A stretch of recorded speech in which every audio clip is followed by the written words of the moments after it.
Hi, I'm Amina. And I'm Tamisha. And this is POPPYN. POPPYN stands for Presenting Our Perspective on Philly Youth News.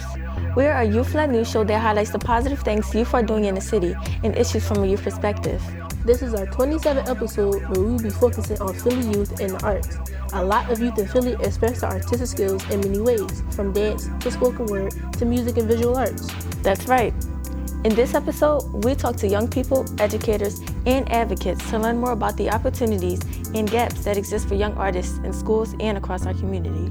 In our first segment, we talk to an amazing African hip-hop and ballet dancer named Taiba. Let's check it out. My name is Sadie Muhammad. I go to Mastery Charter Pickett campus. I am currently a junior and I am a performer, but more specifically, I'm a dancer. At my school, we had a talent show and I did a dance to Beyonce, Upgrade You. And it was really my first time learning choreography on my own and trying to perfect it on my own and then actually doing it on my own without nobody telling me to do it. So I really felt strong, and after that I knew that I just really love to dance in front of people and perform. Right now I only do ballet and hip hop, but I have done jazz and tap before as well. When I get older, I even would like to learn more and learn different styles of dance like ballroom. The charter school that I'm attending right now, we still have our music teacher, but she teaches something else. We do not have any dance classes or any singing classes or any classes along the lines of arts. I know me and some other teachers were trying to start a dance team right now, and it's really it's not the school starts it. Of course the school will have a football team, but the teachers themselves will have to make time and put the time aside and figure all that stuff out to have a dance team if they want it, or to have a little art club. If I ever had a recital coming up and I needed somewhere to practice, they would allow me to use a space, any space in the school to practice. They encourage me to do more and to be a better dancer and a better person overall. Dancing is more of an outlet for me. It's like a passion. I really love it, and it helps me let stress out and just be free. Even if I'm with somebody who has been dancing for years and years, I still know that I can find different ways to not be better than them, but make myself on the same level as them. I know I've grown and I feel at peace and really happy while I'm dancing. That girl can move, can't she? Yes, makes me want to get up and dance myself. It's a shame her school doesn't have a stable arts program though. Even beyond Taiba's experience, the issue of underfunded arts programs in schools is an issue that affects many other students looking for arts programs within their school. On the flip side, there are schools in Philadelphia striving to enrich their students with as many resources in the arts as possible, with the help of the mayor's office, like Community School South Philly High. Our POPPYN producer spoke with the principal of South Philly High School and the school district official about the different ways educators and the community surrounding our schools seek to increase funding for arts programs. Let's take a look. What's up, guys? I'm Anasia. And I'm Mozzie. And we're with POPPYN. Today we'll be discussing the funding for Philly arts programs in Philly schools. We visit the school district of Philadelphia to talk to a school district representative. And we spoke to a principal at South Philly High. South Philadelphia High School principal Ms. Chuck Taylor recently hired a new art teacher to improve the conditions of her school. When I came as a principal, we did not have an art program. I've always wanted to make sure to give my students the opportunity to have different types of programs, and I know that an art program where there's art, music, graphic design is well needed. So we want to, and I always say that our students are in classrooms, learning math, science, social studies, and they want an outlet, and I think that the arts can provide that for our students. South Philly High School is a community school as well as a school district public school. Chuck Taylor highlights the benefits of the community school connection. She explains that a community school is supported by the mayor's office and that they have a community school coordinator who aids them in getting what they need to make their school thrive. So one of our partners is the Mirror Arts program. As you can see as you enter the building, they created a beautiful mural with our students. We have other partners that come in and support our students. We have CMAC, which we have they do the hip hop heritage, they do the graffiti, after school for our students, and we have the Curtis Institute that support us with the arts. After receiving some insight on school funding from Ms. Chuck Taylor, we speak to Frank Makos at the school district. Makos talks about the efforts the school district is making to fund art programs. The School District of Philadelphia launched what we call our Arts and Creativity Framework. It was a comprehensive look at all the things that we interface with across our schools that we would need to really optimize to have successful implementation of arts education. And when we talk about that academic enrichment piece of it, it's looking at ways that we can use the arts within other subjects. So when we're able to take the arts that students are so immersed in and then translate into the skill that we're trying to have them learn, we see major gains in student success. Since some students report having art programs cut after failing tests, Chuck Taylor speaks on how funding for courses is determined. So our money is allocated depending on student enrollment and depending on what our students' needs and the resources that we need for our students to be successful. We, as the building principal, we decide what courses and what position will be allocated or what we need in order for us to support our students. When schools are considered academically unsuccessful based on the standardized tests, a lot of interventions will be implemented to try to bring those test scores up and get them to a place where nationally or at the state they're recognized as successful. So a lot of times that'll impede, and when we talked about site-based management, the principal may decide to bring in somebody to have a preparation class or reinforcing literacy skills and not often think about the arts educators and using them to be problem solvers in the school-wide initiatives. So something we do quite a bit in the central office is talk about where are opportunities to use the arts to help bring up all of these skills that we're trying to have students successful with. As much of the funding from community school comes from outside sources, we asked Mr. Makos and Ms. Chuck Taylor more about how schools are funded. Sure, so funding schools in the state of Pennsylvania, it starts with the state allocated funding that's given out to each district. And you'll hear the district talk a lot about a fair funding formula. And that starts with the formula of how many students are in the district and how much is allocated at the state level. And then in most districts, it comes down to local funding to really bring up the revenue that we have to share across our schools. Enrollment, student performance, and community engagement are some of the biggest factors in school funding. So what's our next big question? How can parents and students take steps to boost funding?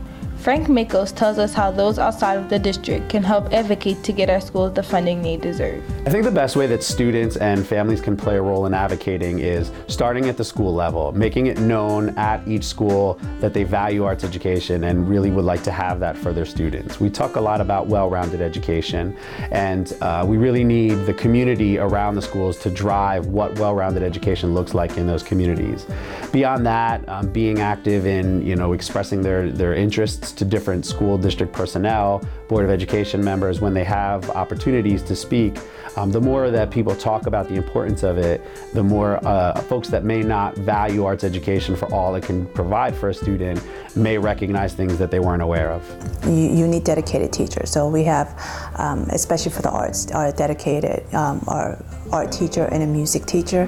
You really have to evaluate the type of program you want and where do you want to see and what types of equipment or materials that you need in order for your program to thrive. Like I always say, it's always based on what students need and what their interests are. Because you can't have any program if students do not express interest. It's not going to thrive and it will not last. While at the school district, Frank Makos introduced us to students from Strawberry Mansion High School who were DJing an event at the school district building.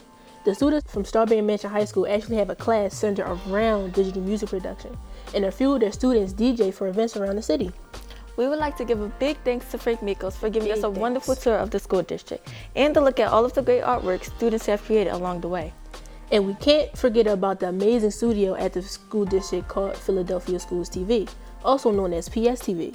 PSTV is an independent educational channel by students that informs students, parents, and educators about the communities. In their after-school program, students can learn about photography, music production, and journalism at no cost. We also want to thank Principal Check for being such a strong advocate for arts programs at South Philly High School. Speaking of media production, in our next segment, we explore the work of an independent filmmaker, Darian Woodard, who is also a POPPYN producer. Mondays and Wednesdays are not the only time you can see this icon behind the camera or editing a film. Darian is currently working on a multi-part documentary focusing on the experiences of Black youth called We Are Black. We caught up with Darian to find out more about how he got into the indie film industry, challenges he faces, and tips for up-and-coming young filmmakers like himself. Hi, my name is Darian Woodard. I'm a 17-year-old filmmaker. I've created one project called The Vigilante Chronicles, and I'm in the process of working on a new short film called We Are Black with my friend Anissa Parker. Films I like to make are basically just films about Black life, and with me being interested in science fiction and magic and stuff like that, I basically just merged them. I actually did not get involved with filmmaking through school. I go to Franklin Learning Center. They do have access to a lot of art programs. They do try to like create programs for students, but it's just really not like of interest to me because it's not really doing what I want to do. There's not a film program in my school that mainly focuses on narrative storytelling, so I decided to go out, write a script, and just pitch it to different production companies, and that's how I was able to get partnered with the production company and work on my first project. Hey, why am I down here? You don't talk for to me spin? like that. Oh, yeah.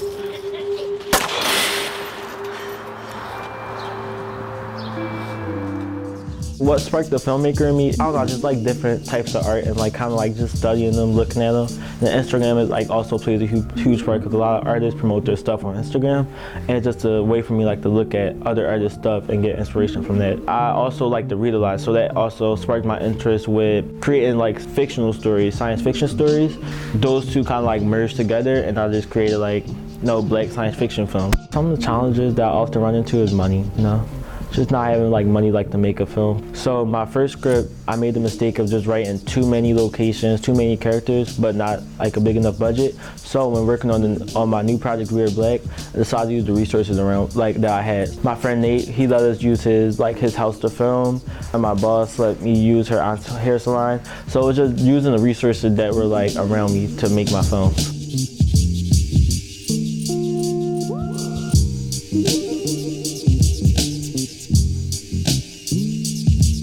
Thank you, Darian, for sharing your story. Amina, I have a question for you. Are you a fan of the theater? Yes, I love theater. Good. Especially musicals. And I wish there were more public schools in Philly that had theater programs. I hear you, but there is one that I know of that has an amazing program and puts on really great shows. Ever heard of Academy at Palumbo? Yes, it's a public school in South Philly. Yep. And in our next segment, we go there to learn about their drama program and latest musical, In the Heights. Stay tuned to meet the cast and crew and find out what it's like to build meaningful productions when resources are limited. My name's Anasia. I'm at Palumbo After Hours. They're practicing for In the Heights 2019, and we're gonna get a sneak peek. Let's go. Okay guys, I'm here with high school senior at Academy at Palumbo, Aaliyah, who's also a star in the musicals and the choreographer. So tell me, what's your role in the musicals and why did you get involved? Well, I play Blayla Claudia in our current one, In the Heights, and as well as being the student choreographer. I got involved because it's something that I've learned to become passionate about. It's something that really started resonating with me, like from the moment I started doing it sophomore year. How did you start the theater program? Because it's such an amazing program. It was through students taking action and advocating for themselves that I am so lucky to work with my advanced level students. Why did you get involved with the theater program here? It had to do with the play because of the fact that it was about a Latin community in New York City.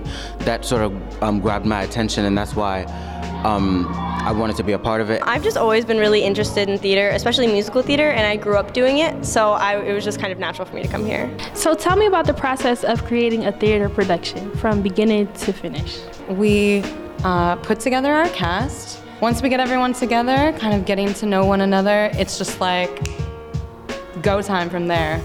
Learning lines, figuring out the emotions that are going on in the show, learn the songs, learn the choreography, put it all together, memorize over 2 hours of a show, get all of the set, the props, the costumes, we gotta get all of the audio sound together, and then we just like get it so that it feels like we're not acting, that we're actually like up there. These performers, this community, this story is like what we're all invested in, fully alive in front of our audience.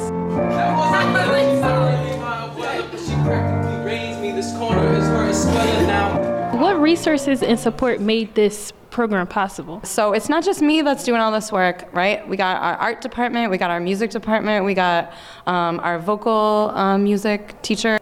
And then we have even like your social science teacher who's just like working hard on that set, right? We as a staff don't get paid for all of our hours. We've applied for some grants. So we've been really fortunate to win some grant funding from different organizations in Philadelphia. What impact has the drama program had on you? The drama program has honestly taught me time management, and I was already a pretty outspoken, extroverted person, but it just makes me a lot less scared to say what I want, because then I learned that nobody really cares.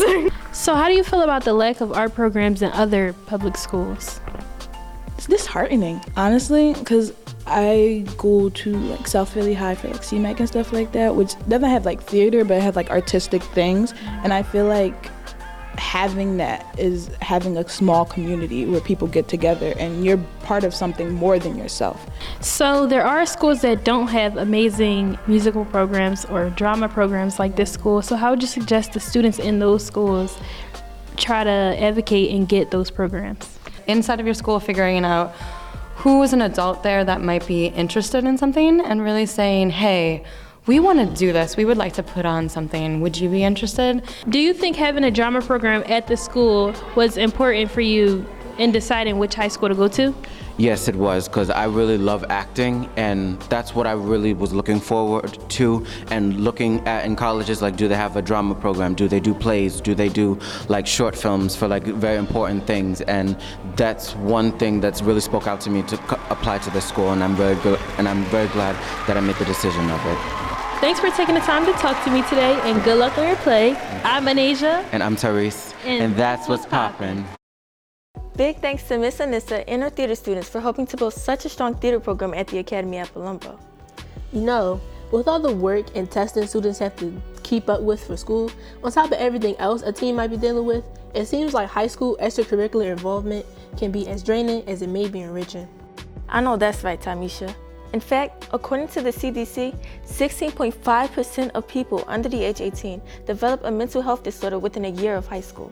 See, that's why it's so crucial that there are mediums for relief available to students, such as counseling and therapy.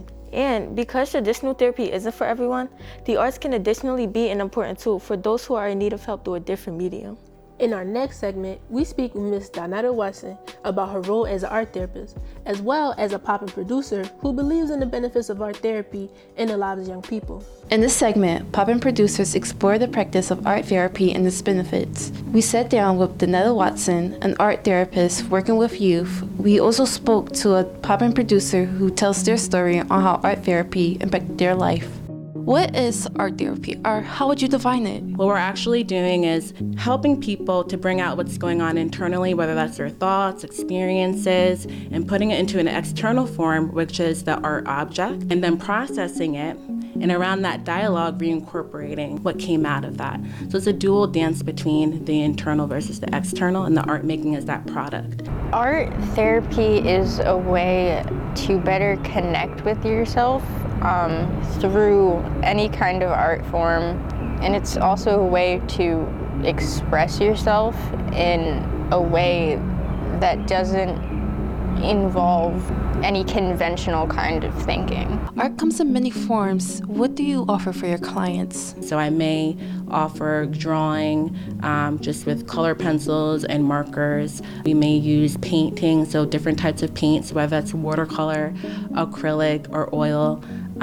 We might do some sculpting, like using clay or some form of like model magic. I'd say an average session of art therapy is really up to you. Like, you can spend all of your time doing one thing, or you can jump around and do a bunch of different things, and you can start a project or finish one, or just you do you. It's that's really all it is. What is the difference between art therapy and traditional therapy, and are the results different? Non-traditional therapies typically sometimes are referred to as like talk therapies, so meaning that the primary mode of communication, like within that session, regardless of the modality, is talking. And then the main difference between that and with art therapy is that within art, the primary mode of communication is the art making and the creative process. For me, I think that the deconstructed nature of art therapy is what allows you to express yourself. It's a breakaway from your daily life in order to come into one's own. What is the most common thing you see among youth when they come for help for you? It's very generalized, but overall I would say, the majority of the youth that I work with come in with anxiety-related issues or depression or some trauma or grief or loss. When I first started doing art therapy, I was in Belmont's mental hospital, and that was not a fun time for me. Doing art therapy while I was in there allowed me to not escape the situation that got me in there, but escape being there and more being in the hospital and understand the situation that brought me there better. For me, being in a private practice setting, what I really notice with clients is just their ability to express themselves maybe more fully and more clearly after you're kind of maybe working your brain to think differently. So when you're creating artwork and you're putting your internal thoughts and feelings and experiences into an art product, it kind of shifts your mind a little bit, your perspective on how you view situations. Art therapy has grounded me a little bit more. I've come to terms with a lot of feelings that I wouldn't have originally. It just helps me better connect with the present moment and myself. For a youth who is too afraid to go to art therapy and will be open to do it at home, what do you recommend for them to do? I would always encourage people to talk to the people around them, talk to their families, and if you feel like it's kind of elevated to more a higher need and that maybe you're not able to get the support from whoever is in your support unit, then maybe therapy might be an option. If you're scared of getting help, that's okay. You have to face your fears in order to overcome certain things. But if you want to do something for yourself, by yourself, you can do art therapy. It's really quite amazing how art therapy can serve to help heal someone through expression. Exactly. It reminds me of how some music artists tell their own stories and work through their emotions by creating music. In Philly, a lot of musicians have been on the rise, all geared towards using their music to express their raw emotion. Our fellow producer, Andre, is a great example of this. Not only can he sing and rap, he also writes his own rhymes. I love his music. In our next segment, Andre explains his journey through music and how he uses it as a way to relieve stress. My name is Andre Rollins, aka DA Universe, and I am a recording artist and a songwriter. I started making music around 2015, 2014. I started off like every other typical Philly rapper off a laptop, and then I said I wanted to better my sound, and I worked and I got a better studio for myself and my brothers to record, and now I make all my music at home. I used to make like a certain just style, like the new style of music, but I tend to especially now, I like to make like older kind of music. I like to make a new style and more hip hop, some type of R&B music. Making music makes me feel really good. I started making music and then I realized how much work it was, and I thought it was gonna be too much for me, honestly, especially because of the current situations that was going on in life. But then I heard people who were like, they said the music, some people said the music made their day, and it kind of made me want to keep making music because it just gave me a different opportunity and a different type of like way I can help people feel good about themselves. I learned to go and get it even when I feel a muscle. Since I was young, my pops would teach me just how to tussle. As long as I'm living, I'm always gonna have to struggle. Men would get me down, I always was frown at their attempts. Created lots inside the wicked, so my sleep is rather dense. For some reason, when you're a solo or recording independent artist, a lot of people, especially in where I'm from, Philadelphia, the culture we have here, like no one wants to support each other, which is kind of like sucky. So it gets a little bit harder, you know, to get off the ground here because everybody just want to do for themselves and nobody will help each other out. My goals as an artist is to really continue just to make, just to push the limits and the boundaries I can do with my music. I just want to be able to make music with other artists. One thing I want to say to people who lack confidence in their music, some people just need to just throw it out there and just really just see how, don't even care how people react. You should just do it for yourself more than for anybody else. And if people like it, you're gonna find people who like what you like, and you shouldn't like dwell on trying to please everybody. Be proud of what you make, because you never know how far you will go in the future with that. You just gotta shoot your shot, honestly. Have you ever heard that we, youth, are the future? Yes, plenty of times, especially from adults. Well, how about from youth themselves? There are collectives of youth out doing great work for us and promoting the youth voice, like The Future Is Us. Oh yeah, The Future Is Us is an art collective in Philly for youth, by youth. In the last 2 years, they have provided spaces for youth artists of all backgrounds to showcase their work in art spaces across the city. They also emphasize networking with other creators at their events to help grow the youth art community and to promote collaboration around the city. Here at POPPYN, we were so intrigued by what's going on over at The Future Is Us that we decided to drop by their first show of the year. Take a look.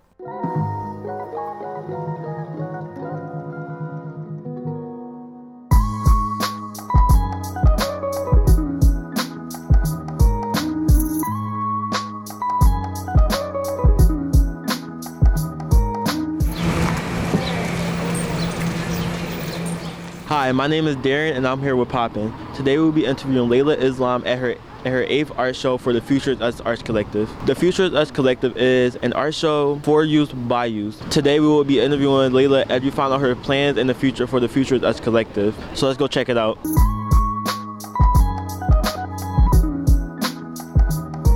When did the art collective start and why did you start it? So I started showcasing when I was about 16 a couple of years ago, and one of the things that I saw the most was that like the events were really prioritized for like a certain demographic, like older people that had money. So I wanted to start making these like inclusive spaces for my friends and I to showcase that could afford it, and so that like people could come in and not feel like they have to meet a certain quota. Why did you decide to come out tonight? It seemed like a cool new group of people, and I wanted to meet other like Philly artists and people in the area. So it's just like super dope to have this like homey atmosphere and whatnot, like I guess. Like it's just real comfy, and it's like with people I know, people that look like me. So I mean, that's always great. Like I feel like it pushes people who might be a little bit more insecure about the art to come out here and like share and get to know people and stuff like that. The inspiration for my art is a draw from life. So people that are like in my life currently, I usually draw like my friends, lovers at the time, kin, peers. It's very dear to me, kind of like a diary. This is super dope just because like a lot of other collectives, leadership isn't as visible, but it's like this is obviously like a youth-led, youth-centered type joint. So what do you think Philadelphia lacks when it comes to the arts? I definitely think we lack a lot of like solidarity. Like there's definitely like a segregation of like different art scenes, and I feel like it could definitely, we could work towards making it more so that everyone's supporting everyone. We lack spaces that are ran, especially black youth, by black people for us. A lot of the gallery spaces are white owned or a little pretentious.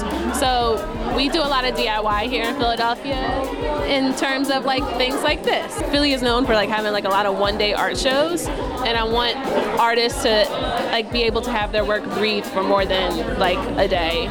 Do you believe that the youth can learn more on the business aspect of selling their arts and stuff? Of course, because you should be putting in like your utilities, your rent, and all those things and factor into your price, but you also have to make your work accessible. I also want my work to just like continue to live. I'll be able to price it higher when I get there. What are your future plans for the Future of Us Collective? In 2020, we're going to be doing a lot of like youth-based collaborations with different organizations. So moving forward, we want to do that, but also at the same time have shows that are like all-inclusive, that are like youth-based but not exclusive to like anyone in any age.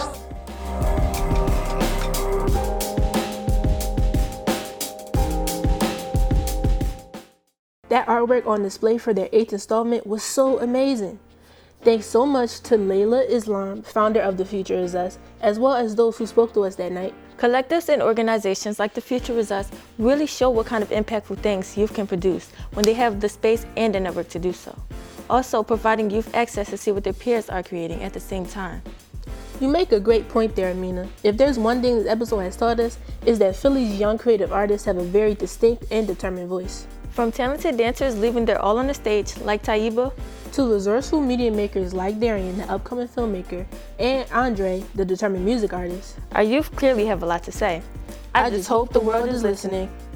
As you can see, there are many wonderful youth who have deep desires to access art within their school and in their communities, in all of its forms. That's right.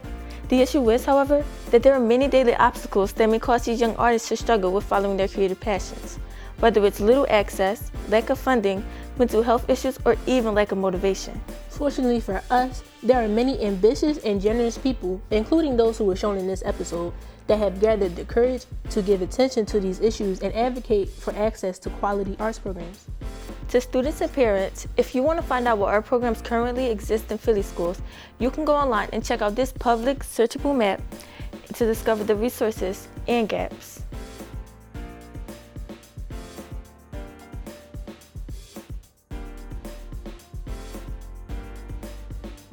And that concludes our episode on Philly youth and the arts. If you like this episode and would like to see more, hit us up on Instagram, Facebook, YouTube, and Twitter at What's Poppin'.